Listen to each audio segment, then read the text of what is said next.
มากจะมีความประสบอะไรต่างๆได้ความสงบมากมีความสงบมากแต่ไม่รู้จักว่าเราเงินโง่นะเมื่ออะไรมาเป็นเหตุให้จิตไม่สงบแล้วห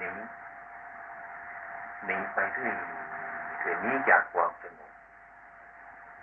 เป็นอย่างนั้นจิตใจเป็นอย่างนั้นหนีจากความสงบเรื่อยไม่อยากรู้อย่างนั้นไม่อยากเห็นอย่างนั้นไม่อยากใกล้ชิดอย่างนั้นอะไรอย่างเนี้ยเราไม่เข้าใจว่ามันเป็นกิเลสเราไม่เข้าใจว่ามันเป็นกิเลสเข้าใจว่าถอยออกไปไกลมากเลยยิ่งดีกับคนพวกนี้กับคำพูดเช่นนี้อะไรอย่างเนี้ยมีความเข้าใจอย่างนั้นอยู่นานมาต่อมานานมาสิ่งธรรมชาติมันบังคับเรามันจะต้องบวชมานานอายุพรรษาก็มากมันจำเป็นจะต้องมีลูกศิษย์มากขึ้นมีคนประชาชนมากขึ้นเราบวชอยู่ในป่าปฏิบัติอยู่ในป่าใครก็อยากจะเอาไปกราบไปไหว้มันจำเป็นอยู่เองมันลูกศิษย์ลูกหาก็ต้องเพิ่มขึ้นอะไรเพิ่มขึ้นมันต้องต่อสู้มีมากขึ้นนี้ไม่ได้หูก็ได้ยินตาก็เห็นอะไรมันได้เกิดความรู้ขึ้นที่ตรงที่มันเป็นอาจารย์คนนี้มากกว่ามันมีปัญญามากมีการปล่อยวางมากอะไรมากไม่ยึดมั่นถือมั่นปล่อยไปนี่เรียกว่ามันฉลาดกว่าเก่าที่ดีว่าไอ้ทุกข์มันเกิดขึ้นมาไม่ได้แรงคืนไม่ได้ข้ามคืนสมัยที่เราภาวนามันต้องการความสงบเท่านั้นเรานึกว่าไอ้เครื่องภายนอกนั่นน่ะมันเป็นเหตุที่ให้เราทำความสงบได้อย่างเดียวเท่านั้นแหละเราไม่คิดถึงว่าเรามีความเห็นชอบมันทำเป็นเหตุให้สงบเกิดขึ้นทำไมคิดเห็นสิ่งนี้เลยไปเราจึงเคยพูดเรื่องว่าการสงบมันมีสองอย่างฉะนั้นปราชญ์ทั้งหลายจะมีมาแบ่งความสงบตรงนี้สงบด้วยปัญญาหนึ่งสงบด้วยสมถะสงบด้วยปัญญาก็คือสงบด้วยสมถะก็คือว่าหูเราไกลจากเสียงตาเราไกลจากรูปจมูกไกลจากกลิ่นอะไรทั้งหลายเหล่านี้อ่านไปไม่ได้รู้ไม่ได้เห็นไม่ได้ยินสงบนี่ใช่สงบแต่สงบขณะนี้ก็จริงเหมือนกันมันมีประโยชน์ไหมมีแต่ไม่ยิ่งมันไม่ยิ่งมันมีอายุสั้นมันมีอายุสั้นมันไม่แน่นอนรากฐานไม่ดีความสงบเช่นนี้เมื่อหากว่าเราประสบตาหูจมูกลิ้นกายประสบอารมณ์ที่ไม่ชอบใจมันไม่สงบเขาไม่อยากให้อันนั้นมีในที่นี้ไปต่อสู้กับอันนี้เรื่อยๆไปจนได้มีปัญญาเพราะว่ามันประสบอันนี้เกิดขึ้นมาเพราะว่ามันไม่สงบเพราะอันนี้อย่างนี้ต่อสู้เรื่อยๆไปไม่หนีมันตั้งใจทำพอรู้เห็นขึ้นมาว่าไอ้ความที่สงบเนี้ยไม่ใช่มันเป็นเพราะอย่างอื่นเพราะเราเข้าใจผิดเข้าใจไม่ถูกต้องตรงจุดของมันเท่านั้นอย่างเราให้ความเห็นลูกศิษย์ทั้งหลายว่าที่นี่ก็ไม่เคยพูดบ่อยๆว่าอย่างเรานั่งรวมทั้งหมดแล้วเราตั้งใจให้สงบหาความสงบเราก็มุ่งหาความสงบอย่างเดียวความสงบนั้นตาไม่เห็นรูปหูไม่ได้ยินเสียงที่ไหนไม่วุ่นวายไปตรงนั้นมันสงบอยู่ที่ตรงนั้นก็เข้าไปก็สงบจริงๆมันสงบมันไม่มีอะไรทีนี้เมื่อเรารู้มันสงบอย่างนั้นมีกำลังไหมเมื่อเราถอยออกมาจากแล้วเมื่อเราหูได้ฟังเสียงตาได้ดูรูปอะไรต่างๆอย่างนี้ไม่เกิดความพอใจไม่พอใจไม่วุ่นวายเราก็จะมองเห็นว่าไอ้ความสงบเช่นนี้ไม่ใช่ความจริง เรื่องทั้งหลายเหล่านี้เรื่องของเขามันเป็นของเขาอยู่อย่างนี้ตลอดเวลาอะไรเราชอบใจเราก็นึกว่านั่นมันดีอะไรไม่ชอบใจเราก็นึกว่านั่นมันไม่ดีเนี่ยมันจิตของเราเป็นสำคัญมันหมายอารมณ์ข้างนอกกันเนี่ยฉะนั้นเมื่อความเห็นมันรู้สึกอย่างนี้มันก็เป็นเหตุผลในที่จะงานเรื่องนั้นมองกลับไปอะไรมันก็ยิ่งจริงมองกลับไปก็ยิ่งจริงเมื่อความสงบเกิดขึ้นมาแล้วเราไม่ต้องไปคิดอะไรมากไอ้ความรู้สึกอันนี้มันมีความรู้อันหนึ่งจะเกิดขึ้นมาในความสงบนั้นอันนั้นไม่ใช่ความคิดอันนั้นไม่ใช่ความคิดถ้าพูดกับเป็นดังธรรมะอันนั้นเป็นธรรมวิจยะสอนธรรมตรงนั้นความสงบตรงนั้นไม่รำคาญแต่มันมีปัญหาว่าถ้าหากว่ามันสงบทำไมมันมีเรื่อง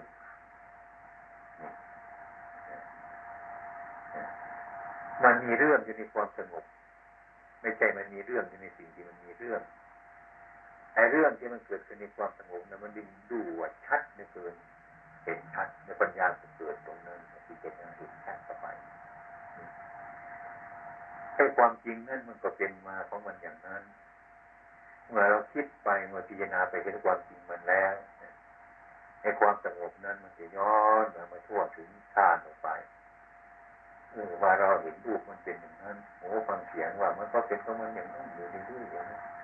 ไอ้ความสงบทั้งสองนี้ที่สองนี้ก็เนี่ยตาเห็นอยู่มันก็สงบไม่กระทบกระเทือนหูได้ยินอยู่มันก็ไม่กระทบกระเทือนอะไรมันก็ไม่กระทบกระเทือนไอ้ความสงบตอนนี้มันเกิดมาจากอะไรเป็นเหตุเกิดมาจากโน้นเกิดมาจากความสงบคือสมถะที่โง่ๆนั่นแหละมันเป็นเหตุให้มารู้อย่างนี้ก็เรียกว่ามันปัญญาจะเกิดมันก็เกิดมาจากความสงบจิตใจของเราจะมารู้ของอย่างนี้มันก็เกิดมาจากความเป็นไม่รู้มันโง่มามันจิตมันเป็นมาเรื่อยๆผลรวมกันมาแล้วก็เลยรวมกันไปมันทั้งมีความสงบมันทั้งมีปัญญาที่นี่เรานั่งอยู่ที่ไหนดูที่ไหนไปก็เห็นว่ามันเป็นอยู่อย่างนี้การเคลื่อนไหวของมันเป็นอยู่อย่างนั้นเมื่อเห็นว่ามันเป็นอย่างนั้นทั้งหมดทางที่แก้ไขมันไม่มีทางว่าจะหนีไปโน่นจะหนีไปนี่จะหนีไปที่ไหนไม่มีที่ไปมันต้องหนีไปด้วยปัญญาของเราคือการปฏิบัติรู้เรื่องจริงอะไรคนอยู่สมัยนั้นที่จังหวัดประพงใหม่ๆพวกลูกศิษย์ทั้งหลายที่เก่าแก่นี่นะหลวงพ่อเนี่ยคลุกคลีกับมนุษย์มากเหลือเกินอยู่นี่ไม่ได้นะไปเล่นกับมนุษย์เสียหมดแล้วไม่ใช่ว่าเลยทายวาดไปเย็นกับเขาเรานั่งอยู่วัดเราก็บอกว่ากราบมาไหว้ในความเป็นจริงเราก็ไม่ปฏิเสธเนี่ยในเวลานั้นเรายิ่งมีปัญญามากมันรู้เห็นหลายอย่างแต่ลูกศิษย์ไม่รู้เรื่องว่าเราเรียกว่ามันเสื่อมกันแล้วมันเสื่อมอันนี้คนมากคนประโคนมากอย่างนี้เราจะไม่มีปัญหาจะตอบเขาคนนั้นเขากำลังเห็นอยู่อย่างนั้นฉะนั้นเมื่อมารวมที่สุดนานมาเราต่อสู้ประสักมาหนานจนกระทั่งถึงทุกวันนี้นะมันจึงรู้สึกว่าไอ้ความสงบนั้นมันอยู่ในที่ความเห็นชอบของเราเองถ้าเราเห็นยังไม่ชอบไปอยู่ที่ไหนก็ไม่สงบมันปัญญามันเกิดขึ้นมาตรงนี้นี่ในความสะดวกในความสบาย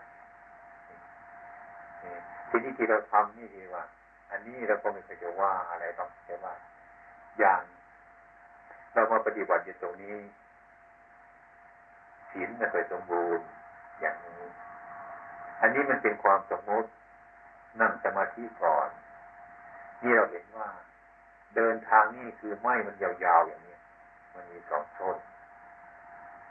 คนหนึ่งจับทางปลายทางคำก็มาถึงตรงนี้ก็ได้คนหนึ่งจับทางต้นมันมาทางตรงนี้ก็ได้อย่างนี้คือให้ความสงบเกิดขึ้นปัญญาก็เกิดรู้จากโทษต่างๆขึ้นมามันก็ค่อยทั้งวันทั้งลมมันเกิดเป็นศีลขึ้นมาให้ฟังแต่เราให้มั่นใจในข้อปฏิบัติของเรานานไปคนเดินมาทางปลายก็ถูกเดินมาทางต้นมันก็ถูกเมื่อศีลเราดีแล้วความสงบมันก็เกิดมีที่เรียกว่าสมาธิเมื่อสมาธิมันมีแล้วปัญญามันก็เกิด ปัญญาเกิดขึ้นมาแล้วเป็นต้นมันก็อบรมสมาธิต่อไปสมาธิเกิดขึ้นมาก็อบรมศีลต่อไปไม่เป็นไวยพจน์ซึ่งกันและกันรวมต่อไปผลที่สุดเป็นอันเดียวกันศีลมันก็แยกกันไม่ได้สมาธิก็แยกกันไม่ได้ปัญญาก็แยกกันไม่ได้ครั้งแรกมันจะแยกกันอยู่อย่างนี้เป็นธรรมดาของมันเรื่องสมมุติกับวิมุตติวิมุตติที่ไม่ยึดมั่นถือมั่นเนี่ยมันไม่ดีแต่ว่ามันไม่จริงถ้าไม่รู้จักสมมุติมันก็ไม่รู้จักวิมุตติมันเป็นไมพจน์ต่อกันอย่างนี้ฉะนั้นในระยะอันนั้นไอ้คนข้างนอกมันถูกอะไรหลายอย่างอารมณ์ของคนนั้นเราก็ตั้งมั่นอยู่ในของเราอย่างนี้อยู่มาด้วยปัญญาของเราเห็นชัดอย่างนั้นเพื่ออยู่ไม่มีอะไรแต่ก็กระเทือนอย่างนั้นใครว่าเห็นว่าเป็นอย่างนั้นมันจะสดเสื่อมนั้นก็เห็นความมั่นใจของเรามันมีอยู่นี่ฉะนั้นเป็นครูเป็นอาจารย์คนบริวารเราต้องมั่นใจในการกระทำของเรานี้ไม่ต้องกระทบกระเทือนมันเป็นมาอย่างนั้นอันนี้ก็เป็นอีกเป็นครูเป็นอาจารย์คนมีปัญญาคนที่มีปัญญาแล้วมันก็ยิ่งมีปัญญาเป็นไปสะสมของเก่าเรานี้ให้มันสะอาดขึ้นดีฉะนั้นตั้งใจในที่นี้ก็ดีว่ามันก็เป็นได้บ้างนะจิตมันสบายกายมันสบายก็มันก็อยู่ด้วยกันก็ดูมันไปมันเป็นเรื่องของธรรมชาติธรรมดามันพูดถึงเรื่องการเจ็บการป่วยการนี่จะมามากจะทำไงนะมันเป็นอย่างนี้นะตามปรารถนาไม่ได้แต่ว่าเราได้สร้างประโยชน์เราได้สร้างประโยชน์ไว้ในโลกนี้ความดีเราได้สร้างไว้ประโยชน์นี้ประโยชน์ตนประโยชน์คนอื่นประโยชน์ในชาตินี้ประโยชน์ในภพนี้ประโยชน์ในภพหน้าอย่างนี้ก็ให้มีความสงบระงับนี่ดีใจในการกระทำของเราดังนั้นอันนี้ก็เป็นการเที่ยวมานี่ก็เรียกว่าเวลามันน้อยก็พยายามจะช่วยถ้ามีอะไรก็มาบอกถ้าต้องการนั้นต้องการนี้ต้องมาอย่างนี้กำลังมาช่วยเวลาไม่นาน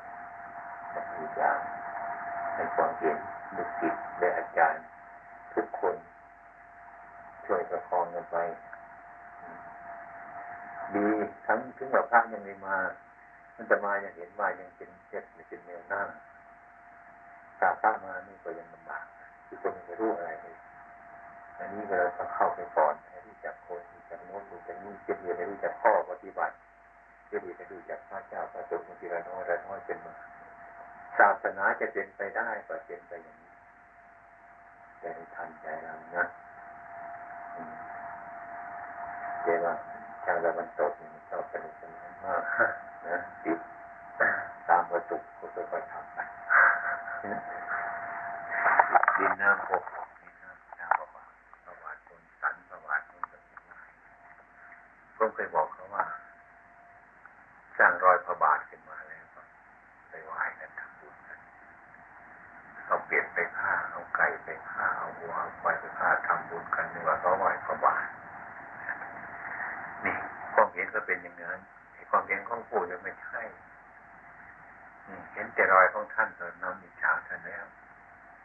เอาไก่ไปฆ่าเอาหมูไปฆ่าเอาวัวไปฆ่าทำบาปกันเข้าใจว่าเราทำบุญเราคิดว่านี่มันดีนะกดเกินถ้าตัวพระองค์ยังอยู่ก็จะไปฆ่าท่านซะแล้วเห็นแต่รอยของท่านตามฆ่าท่านไปยังเอาไก่ไปฆ่าแทนท่านเอาหมูฆ่าไปทำบาปไปตรงนั้นมันเข้าใจผิดนี่เขาเรียกว่าเขาทำบุญแต่มันอยู่ไกลกันมากนี่มันไปทำบาปแล้วมันเข้าใจโกงกันข้ามเลยแต่คนที่ไม่มีปัญญาไม่พิจารณาตีตองก็ต้องเป็นอย่างนั้นฉะนั้นเมืองไทยเรากำลังเป็นอย่างนี้เห็นไหมเมืองไทยเรากำลังเป็นมันกำลังเป็นมีบางครั้งที่เขาเหตุผลที่ว่าฉันจะพอใจหรืออยากความเพียรคิดว่าคือเราความพอใจเนี่ยถูกไหมเราเพียรถูกไหมอย่างนี้เป็นวิริยะเอาวางไว้ข้างปลายเลย สันทะวิริยะจิตตะเยี่ยมังสะเอาวางไว้ปลายเลยก็สำรวจตรวจอย่างนี้เขาหน่อยเขารู้กันจิตตะกับวิมังสะต่างกันวิมังสะมันก็มันวิมังสะคือความตีตองมันจะยังไงมันคือความฉลาดคือปัญญามันจะมาตามดูจิตของเราได้มันเป็นลักษณะอันเป็นอาการออกจากจิตของเรานั่นแหละถ้าพูดแล้วมันเป็นจิตพอใจมันเป็นจิตวิริยะมันก็เป็นจิตนั่นเองจิตตะมันก็เป็นจิตวิมังสะมันก็เป็นจิตถ้ารวมแล้วแต่ว่ามันแยกกันเป็นส่วนๆมันมีลักษณะพอใจไม่ว่าถูกหรือผิดไม่รู้มันพอใจเนี่ยเพียรตามความพอใจเพียรมันผิดหรือถูกก็ไม่รู้เพียรจะพึ่งอย่างนี้จิตตะนั้นเป็นจิตของเราหรือเปล่าที่เป็นจิตที่แท้จริงหรือเปล่าต้องเอาวิมังสาตอนปลายมาตรวจอนุโลมมันจะรวมตรวจไปมาเรื่อยๆจนว่าเห็นสิ่งทั้งหลายมันเป็นเหตุผลเนื่องเป็นบรรยากาศแล้วอย่างนี้การปฏิบัติของเราค่อยถูกต้องขึ้นมาค่อยสว่างปัญญาเกิดขึ้นมาอันนี้ด้วยหลักธรรมะแต่ว่าธรรมะเนี่ยถ้าเราไม่ได้ภาวนาไม่เกิดประโยชน์เลยมันไม่รู้จักด้วยไอ้คนที่คือรู้จักขึ้นมาอันนี้มันจะมีประจำอยู่ในใจของผู้ปฏิบัติเสมอนั่งอยู่คนเดียวก็มีอยู่ถึงในวันที่ทำผิดก็ผิดอยู่จะรู้อยู่จะแก้อยู่คนที่ไม่ผิดอย่างนี้มันต้องผิดอยู่ในว่าความที่ว่าความลึกเกิดไปนั่นมันจะแก้อยู่ตรงนี้ไม่ขาดจนกว่าจะมันถูกต้องหรือว่าคือคนผมเคยไปเรียนอาจารย์เซนแค่จะถามพระพุทธเจ้านั่งใจตรงโพทำอย่างไรอาจารย์เซนว่านั่งปฏิบัติเซนเพื่อนเขาว่าไม่เชื่อทำไมไม่เชื่อเพราะเขาเคยไปถามอาจารย์วิปัสสนาบอกว่าพระพุทธเจ้าเวลานั่งทำวิปัสสนาเพื่อนคนนี้คิดว่าใครจะทำอะไรเขาว่าพระพุทธเจ้าทำอย่างนั้นพระพุทธเจ้าจะเป็นตายอยู่กลางแจ้งกันก็ตายอยู่ต้นโพเห็นไหมเป็นตายอยู่ที่ต้นไม้อื่นตรงนั้นก็เป็นต้นโพเห็นไหมล่ะนั่นมันไม่ผิดเนี่ยมันไม่ผิดโพนี่ก็คือตัวพุทธะคือผู้รู้นั่นเองนะถ้าว่าท่านตายอยู่ต้นโพจริงๆก็ให้ไปได้แต่ว่านกตายอยู่ต้นโพเยอะคนตายอยู่ต้นโพเยอะแต่ว่ามันอยู่นอกความรู้ความจริงก็จะจัดว่าไม่ใช่ต้นโพก็ได้ตรงนั้นนะลิงมันกินผลโพอยู่มันตายอยู่ต้นโพก็จะเรียกว่าไอ้คนชนิดหนึ่งเลยมันตายอยู่ต้นโพก็ได้คนที่ไม่รู้ซึ่งไอ้คนที่มันรู้ซึ่งเข้าไปคนนั้นรู้จักต้นโพอย่างแท้จริงเป็นปรมัตถ์คำที่ว่าผู้รู้ต้นโพนั้นเป็นปรมัตถ์เป็นปรมัตถธรรมอย่างนั้นถ้าเป็นงั้นก็เราพยายามไปตายต้นโพกันก็ดีไว้มันจะได้เป็นพระพุทธเจ้าอย่างนี้อันนั้นเราไม่ต้องเถียงหรอกตรงนั้นนะที่พระพุทธเจ้าตายกำลังทำกรรมฐานอยู่ต้นโพอย่างนั้นยังก็ไม่ใช่ยาอันนั้นเราไม่ต้องเกี่ยวข้องเลยเราหมายถึงปรมัตถธรรมอันนั้นเรียกว่าตายอยู่ในความรู้ตามความเป็นจริงทุกหมดตรงนี้ทุกหมดถ้าต้นโพสองอย่างมาแย่งกันเถียงกันจนอุตรุดเลยยิ่งเกิดกันไปใหญ่เลยไม่มีต้นโพเลยมันเป็นปรมัตถธรรมพูดถึงปรมัตถธรรมมันครอบหมดท่านจะนั่งตายหรือท่านจะนอนตายจังมันเถอะนะอันนี้มันเป็นคำที่คนวิจัยขึ้นมาหรอกคนหนึ่งเห็นอย่างหนึ่งคนเห็นอย่างหนึ่งอย่างนี้เราก็ไม่ต้องเถียงตรงนี้ไม่ต้องเถียง ที่พระพุทธเจ้าท่านจะนิพพานอยู่ตรงไหนนิพพานท่านเรียกว่ามันดับไม่มีเชื้อหมดอาการที่หมดนั่นก็คือผู้รู้ความรู้ตามความเป็นจริงหมดแล้วจะเป็นปรมัตถธรรมเรื่องสมมุติเรื่องวิมุตตินี่ก็เหมือนกันท่านก็อันนึงมันจริงด้วยสมมุติอันนึงมันจริงด้วยวิมุตติใช่จะไปเถียงกัน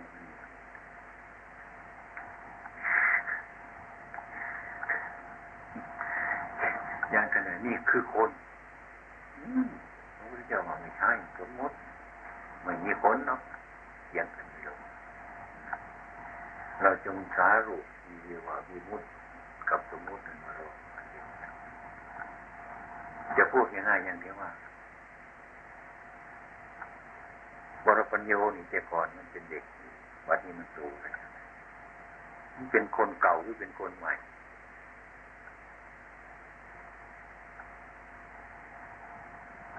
ถ้าเป็นคนใหม่แต่ก่อนมันทำไมมันไม่โต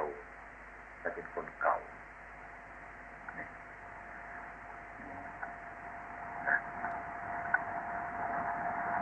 จะเป็นคนใหม่หรือเป็นคนเก่าคือจะตอบให้เป็นคนใหม่เป็นคนเก่าไม่ถูกของมันหรือพูดถูกก็ถูกทั้งสองคนถ้าว่าเป็นคนเก่าทำไมมันโตคนนั้นเนี่ย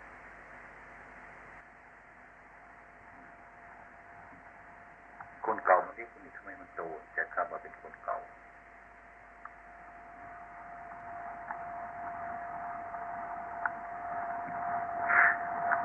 อันนั้นเป็นปัญหาที่จะพบปรมัตถธรรมมาก่อนลงไปอย่างนั้น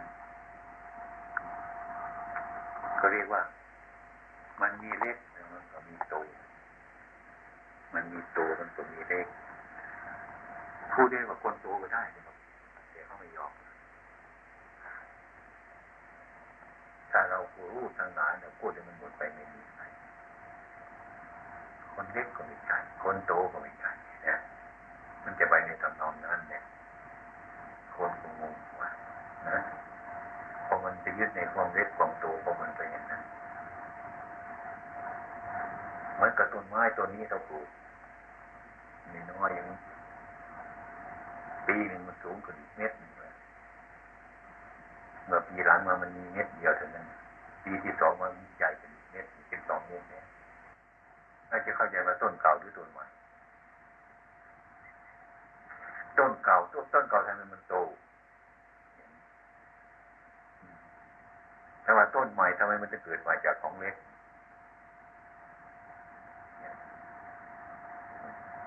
ถ้าพูดถึงรู้ก็จะรู้ธรรมแต่ความจริงมันถูกต้องต้นเล็กก็ไม่ใช่ต้นโตก็ไม่ใช่ต้นใหม่ก็ไม่ใช่ต้นเก่าก็ไม่ใช่นี่คนเล็กก็ไม่ใช่คนโตก็ไม่ใช่นะนี่มันเป็นไปเพราะมันมีสิ่งแต่สิ่งนั้นเกิดขึ้นมาเนี่ยดับไปอย่างนั้นเป็นของความเป็นจริงแล้วก็ไม่มีอะไรเป็นใครเลยจบมันก็จบตรงนั้น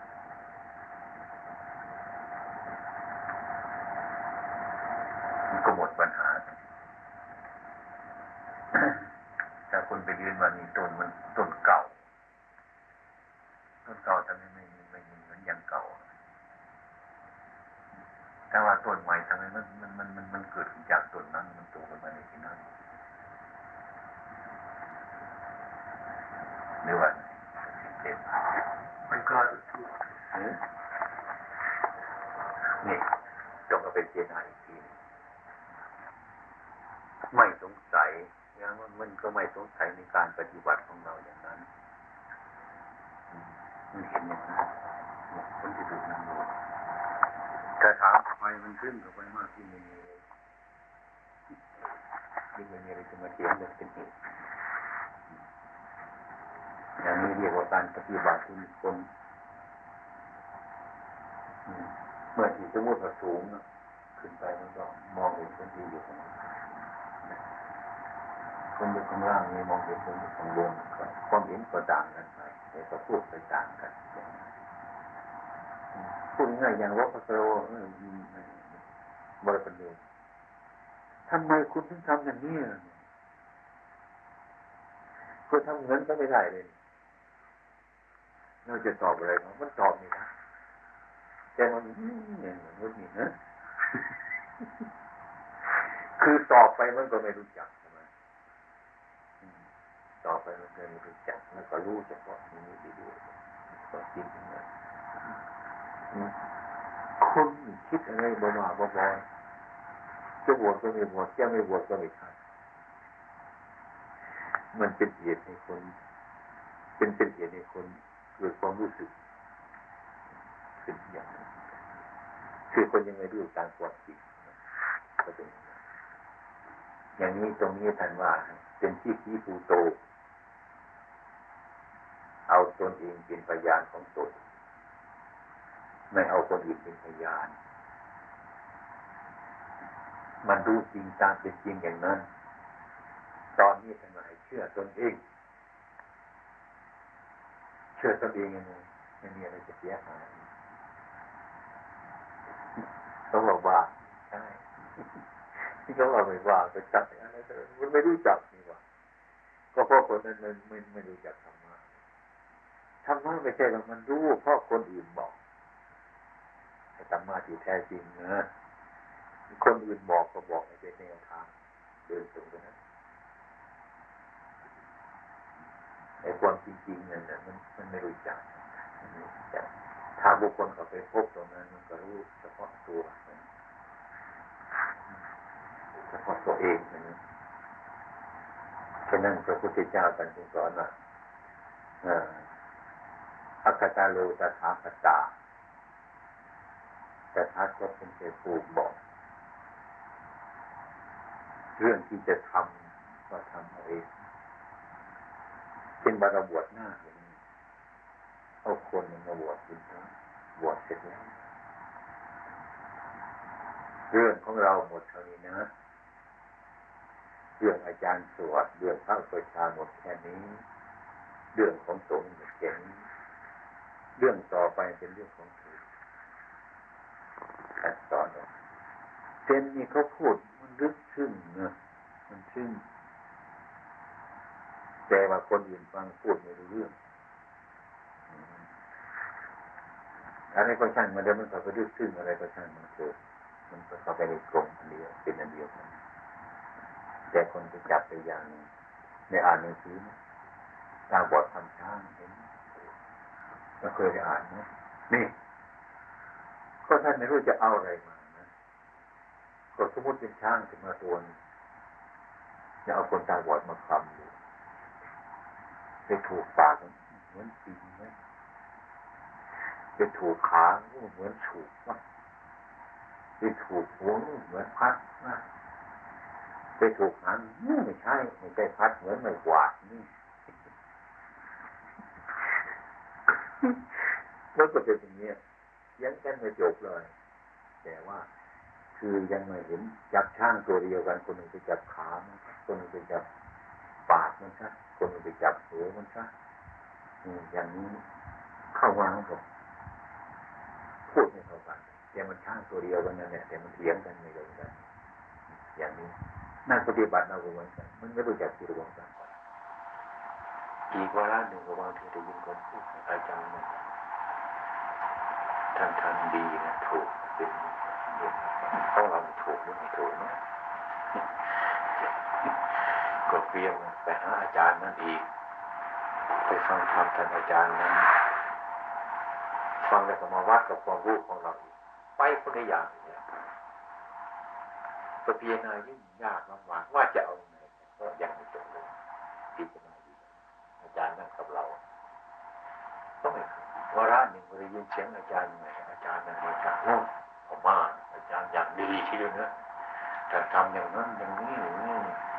นั่นภาวนาแต่ก็คิดสงสัยว่าเราไม่ถูกหรือผิดไปเตรียมบาตรเตรียมตัวไว้อีกก็ไปฟังธรรมะนั่งฟังไปอาจารย์นั่นก็ให้อุบายอย่างอื่นแปลกจากอาจารย์นั้นนี่ก็แปลกจากเราด้วยเข้ากันบ้างแปลกกันบ้างก็ ยิ่งเพิ่มความสงสัยด้วยหนึ่งเราสองอาจารย์สามอาจารย์ที่สามเลยวุ่นใหญ่เลยไปนั่งกรรมฐานมีแต่เรื่องวุ่นนะใครถูกเนาะใครผิดเนาะใครวุ่นสับสนคนละเวงนะพออยู่ในความสับสนไม่สงสัยมันจะยิ่งครับอาจารย์องค์นั้นดีจริงวะอาจารย์ญี่ปุ่นอาจารย์เซนแน่วันนี้เพิ่มนี้มันดังนี้นะเราก็นึกว่าพอละใช่ไหมมันไม่พอนะคือยังไงก็ยิ่งตกนะที่เราอยู่สุดนะไปนะพอนั่งไปทีเจอไปหลายวันได้เลยคิดเลยคงมีเป็นสำคัญจริงไปแต่นี้จะไปอีกนะไม่มีจบเลยยังองค์ที่สองก็เอามาเพิ่มความวุ่นวายองค์ที่สามก็มาเพิ่มความวุ่นวายองค์ที่สี่ก็มาเพิ่มความวุ่นวายมีแต่เพิ่มความวุ่นวายไม่มีหยุดเลยวาระนี้ก็มานั่งกำหนดนึกเกินเอาไงดีถ้าโคโดของเราพระพุทธเจ้ามันกัดจะรู้โปรดสัตว์ขึ้นกำลังจะเทือนในโลกตรงนี้ยิ่งใหญ่เหลือเกินเลยนะเอาไงดีเนาะนี่ว่าพอแล้วอาจารย์นี่ไม่พออีกว่าแม่ผมมีแต่จะสำคัญตัวเขาเรื่องไปอีกแล้วก็ไปเลยมาเล่าเรื่องจิตของเขาเรื่องปฏิบัติผมปฏิบัติคนเดียวความเห็นข้าพเจ้าเป็นอย่างนั้นองค์ที่สองเป็นอย่างนั้นองค์ที่สามองค์ที่สี่เป็นอย่างนั้นสมัครไปเรียนกรรมฐานจะเรียนความรู้อย่างนี้จะความวุ่นวายทั้งนั้นไม่รู้ว่าข้าพระองค์จะเอายังไงดีเดี๋ยวนี้จึงมากล่าวพระพุทธองค์ตรัสไว้ว่าคุณถ้าคุณทำอย่างนั้นไม่จบการสงสัยแล้วให้คุณนั่นนะปล่อยอดีตเสียที่ได้ทำโดยดีไม่ได้ทำโดยที่ผ่านมาแล้วปล่อยมันคิดไปถ้าถูกก็ถูกมาแล้วถ้าผิดก็ผิดมาแล้วอย่าเอามาพิจารณาเลยอย่างนี้อย่าไปวนปล่อยแต่อนาคตยังไม่มาถึงนั้นท่านก็อย่าไปคำนึงมันเลยว่ามันจะเป็นอย่างนั้นนั้นอันนี้มันสัตว์เป็นความคิดกันนั่นนะอันนั้นก็ให้ท่านวางอนาคตไว้ให้ท่านมาพิจารณาอยู่ปัจจุบันนี้ท่านจะรู้ธรรมะเนี่ยมันไม่รู้จักอาจารย์โน้นไม่รู้จักอาจารย์นี้มันไม่รู้จักจิตของเรานี้เพราะจิตของเราหลงที่นี่ก็ที่ปัจจุบันนี้มันวางทั้งหมดแล้วดูเฉพาะในปัจจุบันนี้เห็นความเกิดดับของสังขารเห็นของมันไม่เที่ยงมันเป็นทุกข์เป็นอนัตตาเห็นความตามเป็นจริงว่ามันเป็นอย่างนั้นจริงๆอยู่ที่นี่ไม่ต้องห่วงอนาคตไม่ต้องห่วงอดีตอยู่ตรงนี้ก็มีความรู้ชัดขึ้นมาว่าอดีตเนี่ยมันเป็นของที่ผ่านไปแล้วอนาคตนี่มันก็ยังมาถึงปัจจุบันนี้เราพิจารณาธรรมในปัจจุบันนี้ก็คือเราพิจารณาอดีตนั่นเองเพราะว่าปัจจุบันนี้มันเป็นผลของอดีตเราไม่อยู่อย่างนี้เช่นว่าเราไม่หิวในเวลานี้ในปัจจุบันนี้ก็เพราะเป็นผลของอดีตเกิดได้ทานอาหารมาตอนเช้านี้เนี่ยอาหารมันหล่อเลี้ยงมาเป็นผลให้เราไม่หิวเดี๋ยวนี้นี่ท่านก็เลยไม่ห่วงอดีตว่าอดีตจะมีอยู่แล้วทีนี้คือผลของมันอนาคตที่ยังไม่มาถึงนั้นมันก็อยู่ในอนาคตธรรมที่เกิดในอนาคตมันก็ดับในอนาคตไม่มาดับเดี๋ยวนี้มันมายังไม่มาถึงเลยท่านก็พิจารณาในปัจจุบันนี้ปัจจุบันนี้มันก็เป็นเหตุของอนาคตอยู่แล้วถ้าเราจะทำความถ้าเราจะมีความดีแล้วก็สร้างดีในปัจจุบันนี้ให้รู้เดี๋ยวนี้สร้างความดีไปอนาคตมันเป็นผลของมันอดีตมันเป็นเหตุอนาคตเป็นผลเกิดจากปัจจุบันนี้นอกจากปัจจุบันนี้อยู่ในปัจจุบันนี้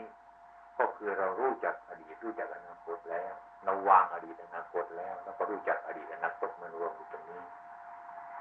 ที่นี่ท่านก็ตั้งใจทำวางไม่ยุ่งไม่ยุ่งการโน้นการนี้ไม่ยุ่งดูเห็นชัดขึ้นมา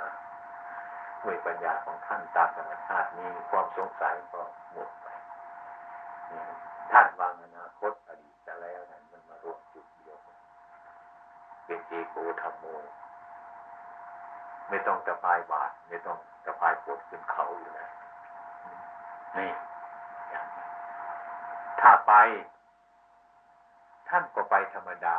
ไม่ไปด้วยความอยากนะถ้าอยู่ท่านก็อยู่ธรรมดาไม่อยู่ด้วยความอยากเห็นชัดการปฏิบัติในคณะนั้นเนี่ยกระหมดสงสัยไม่มีอะไรจะเพิ่มเราอีกแล้วไม่มีอะไรจะถอนออกเรื่องนี้ท่านก็อยู่ด้วยความสงบเป็นห่วงอดีตอนาคตครบธรรมะวิธีที่ตรงจะบอกไม่ใช่ว่าแต่ว่าอดีตที่มันผ่านมาแล้วนะถ้าเราตัววันนี้ก็ปฏิบัติตัววันนี้ก็เอาดีถ้ารวมตรงนี้ได้มันก็ประโยชน์ตรงนี้แต่ตรงนี้ขึ้นมันรวมที่ตรงนี้อนาคตเราก็ต้องจะรู้อดีตเราก็รู้เพราะว่ามันรวมอยู่จุดตรงนี้ถ้าเรามองไปหาอนาคตก็ยิ่งไม่รู้มองไปหาอดีตก็ยิ่งไม่รู้เพราะความจริงมันอยู่ที่ตรงนั้นมันมาอยู่ที่ตรงนี้ฉะนั้นพระพุทธองค์ท่านจึงตรัสว่าพระพุทธองค์ก็จะรู้ด้วยตนเองไม่มีครูมีอาจารย์เห็นไหมอาชีวกธรรมพระพุทธองค์รู้ใครเป็นครูเป็นอาจารย์ของท่านเราไม่มีครูเราไม่มีอาจารย์ก็จะรู้ด้วยตนเองใช่ไหมถ้าโกหกไม่สนใจอย่างนี้ตะวันหน้าไม่เชื่ออย่างนี้ก็เพราะพูดในคนนั้นมันไม่รู้จักจะทำไงก็ไม่รู้จักมันต้องมีครูมันมีอาจารย์ที่เราดีใจกันที่กันอย่างกันว่าถ้าหากว่าอาจารย์ให้ก็ท่านละความโลภนะก็ละแต่แม่ความโกรธนะก็ละแต่ท่านบอกว่าไอ้ความโกรธไม่ดีพยายามละมันนะไอ้ความโลภมันไม่ดีพยายามละถ้าบอกแต่นั้นเสียใจกันเลยเพราะไม่ใช่ท่านบอกกันมันหมด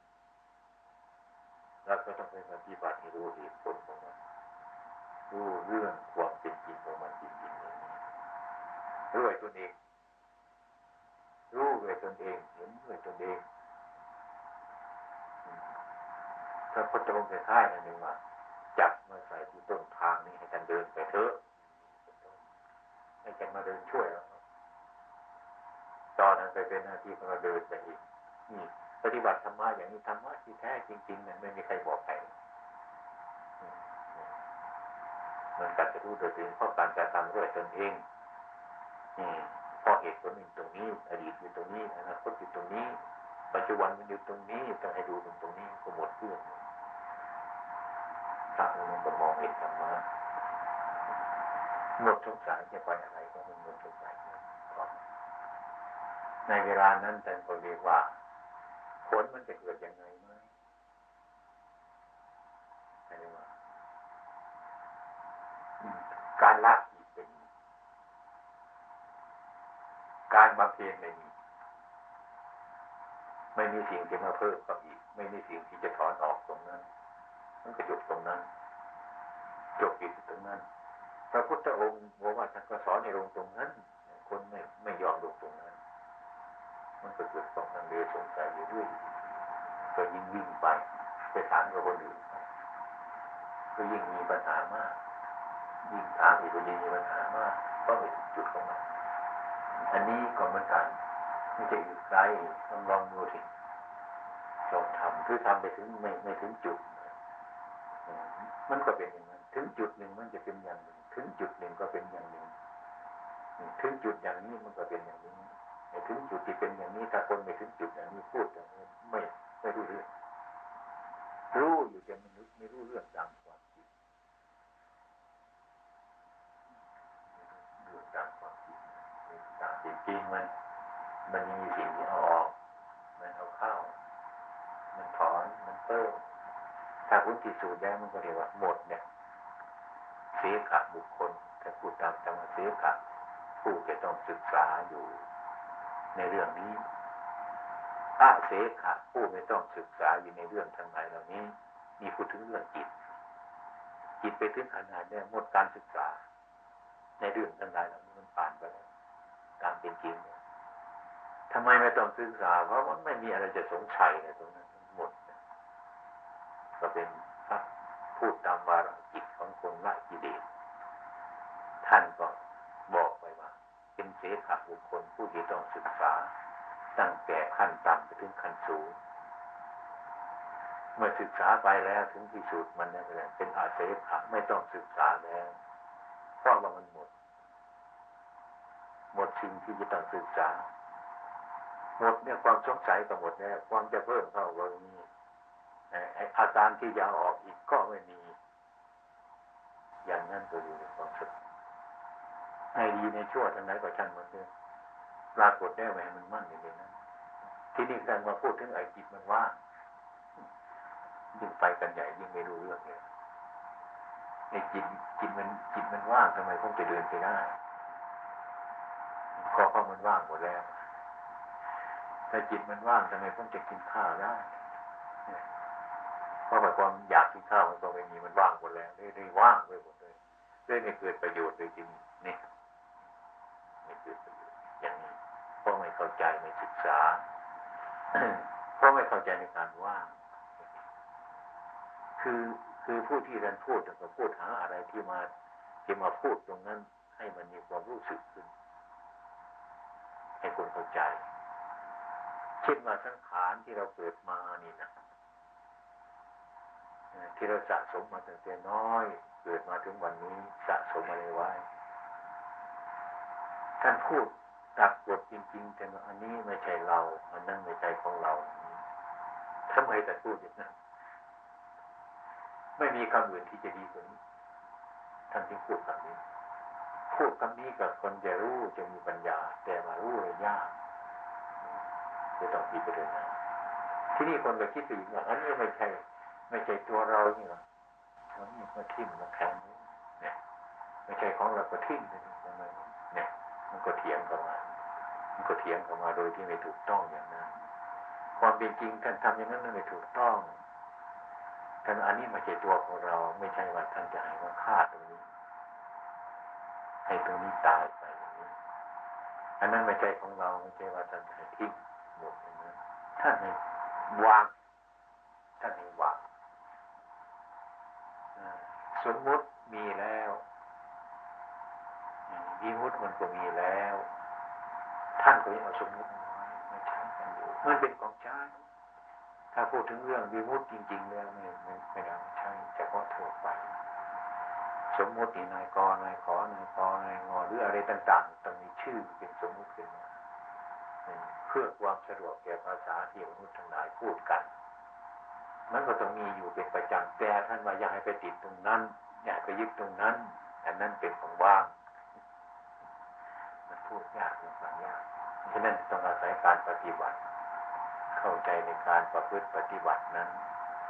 เราจะไปรู้ไปเรียนไปถามไปอะไรมันไม่เข้าใจตามความจริงของมันที่ต้องไปปฏิบัติให้รู้เองเห็นเองโอปัญโกน้อมเข้ามาอย่าน้อมออก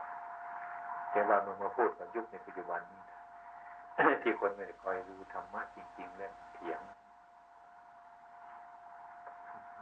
ในใจก็เพราะไอ้คนประเภทหนึ่งมันก็คิดไปอย่างหนึ่งคนมีความรู้อย่างหนึ่งก็คิดไปอย่างหนึ่งคนในอย่างเห็นไหมในวันนั้นที่ ปริญญาเขาเถียงอยู่ที่บ้านจะไปฉันนะครับเพราะว่าผมบอกว่าคนเดี๋ยวนี้มันไกลจากธรรมะเดี๋ยวผมพูดว่าจึงไม่รู้จักผมพูดไปเฉยๆบอกว่าให้พระฝรั่งท่านบอกนะคนไทยไม่ไปเข้าใจไม่ไปได้ศึกษาเนื้อหาเราแทงไม่รู้ทำไมถึงว่าผมไม่รู้เพราะคนเรียนไปทางอื่นเดี๋ยวพระฝรั่งท่านฝึกเรียนทางนี้ท่านรู้ทางนี้ท่านรู้ไหมว่าไอ้คนคิดตรงไหนที่ไม่รู้จักมันโง่ตรงนั้นเนี่ยใจอื่นอาจจะมาก็ยังโง่อยู่ใจไม่รู้จักยังโง่ คนไทยทุกวันนี้การบวชเรียนเขียนอ่านนี่น้อยลงไม่รู้มันเป็นอะไรไม่รู้การงานไม่รู้มันเจริญขึ้นก็ไม่รู้บวชก็แต่ก่อนมันอย่างน้อยต้อง4 พรรษา5 พรรษาเดี๋ยวนี้บวช7 วันก็มี15 วันก็มีบวชตอนเช้าสึกตอนเย็นก็มีนี่มันจะหมดไปอย่างนี้เขาบอกว่าถ้าอย่างนั้นถ้าบวชอย่างท่านอย่างน้อยต้อง5 พรรษา3 พรรษา4 พรรษานี้นะถ้าว่าโลกนี้ก็ไม่จะเดินก็หมดบ้านหมดช่องไม่มีใครทำมาหากินอะไรเนี่ยไม่ทันครับเราเลยตอบว่าอันนั้นมันเป็นความคิดของไส้เดือนมันอยู่จมอยู่ในแผ่นดินมันกินดินเป็นอาหารมันทั้งแผ่นดินเนี่ยกินแล้วกินไปมันก็กลัวดินจะหมดมันถ่ายมันก็เอาขึ้นบนที่สามก่อนกลัวดินจะหมดอย่างนั้นอันนั้นความคิดของไส้เดือนไอ้คนที่คิดว่าโลกนี้มันจะไม่เจริญมันจะจบไปนั่นเป็นความคิดของไส้เดือนแต่ไม่เป็นไส้เดือนดอกแต่มันคล้ายกันกับไส้เดือนมันคิดแต่ก็ต้องพูดไปถึงว่านกตะกรุมอย่างมันอยู่ดินเดินช้าๆค่อยๆมันกลัวดินมันจะตกลงไปข้างล่างมันมีคนมาเรียกระวังอยู่เสมอนั่นเป็นความคิดที่ว่าสัตว์มันโง่ที่สุดมันต้องคิดอย่างนั้นของมันต้องได้เล่าไปได้หลายฉากเหมือนกันคือมันยังไม่รู้เป็นแบบงูกับเต่าไฟไหม้ป่ามาเต่ามันจะเกียกตะกายไปหนีไฟไปเจองูมันขมวดอยู่ดูตางูตายไฟมันยิงลุกลามกันมาเรื่อยๆกลัวสงสารงูสงสารมันทำไมก็ขามันมีไม่เห็นยังไงกลัวไฟจะไหม้มันตายนี่ก็เลยสงสารมันก็เลยวนจะช่วยงูเนี่ยงูก็จึงพอดีไฟมันไหม้เข้ามาใกล้ๆแล้วก็งูมันคลี่ออกไปเต่าเลยอยู่ตรงนั้นวิ่งหนีไฟไม่ทันไฟได้ไหม้เต่าตายเลยเดี๋ยวให้เขาฟังอันนี้ก็คือความโง่ของเต่าเพราะเขารู้สึกว่ามีขามันเดินได้ถ้าไม่มีขาเดินไม่ได้บัดนี้ไปพบกับงูเข้างูมีขาเต่าเข้าใจผิดก็นึกว่าไฟจะไหม้มันตายกลัวเขาจะตายบัดนี้เรามาตายเรามีขาเรายังวิ่งไปไม่ได้เลยงูมันใจเย็นไฟเข้ามาใกล้มันวิ่งไปคนอันตรายน่าฟังนี่สำหรับแก่เคล็ดของคนที่มีความรู้สูงเราก็ไม่บอกว่าใครโง่แต่มาก็โง่เหมือนกันไอ้สิ่งที่แต่มาไม่รู้โง่ตรงนั้นวันนั้นไปพูดไปใกล้ๆมันเชิงดูถูกเขาเรียนปริญญาโทปริญญาตีมาแล้วถวายของอะไรนะก็เรียกว่าคนไทยมันไปจะรู้ให้พระประดามสอนได้ก็ดูตาก็เลยมาเล่าเรื่องนี้ก็ฟังเล่าเรื่องก็ฟังก็เลยแต่ก็มาถามเรื่อยๆตอนที่2ชั้นก่อนจะพูดคือยังไม่รู้นะมันยังไม่รู้ว่าพระเป็นไงเขาเคยกินข้าวกันก็คุยกันไปเหมือนในความเป็นจริงพระเนี่ยท่านห้ามปากเอากินข้าวเอามาพูดด้วยมันทำงานมากเกินไปมันจะไม่ไปจะดีแต่มั้งเราเคยบอกว่าชั้นเสร็จก่อนจะพูดมือถอยกันแล้วไอ้ปากอันเดียวเที่ยวข้าวกับมันพูดกับมันลำบากเลยถอยไปนะเป็นอะไรนี่แล้วไปจัดเสร็จเป็นโมต่อมาถามปัญหาในหน้านี้มีสิ่งที่จะถามเพราะว่าทางอาจารย์ต้องการอะไรนะพระมันมีต้องการให้พรไม่เอามากมันโยมเอาสมเด็จแต่ว่าเขาจะรับใช้ไม่มีอะไรจะใช้ไม่มีอะไรจะมาของก็ไม่มากอะไรก็อยากไปได้หลับปั๊บดูนาฬิกาก้มลาก็ทำงานอื่น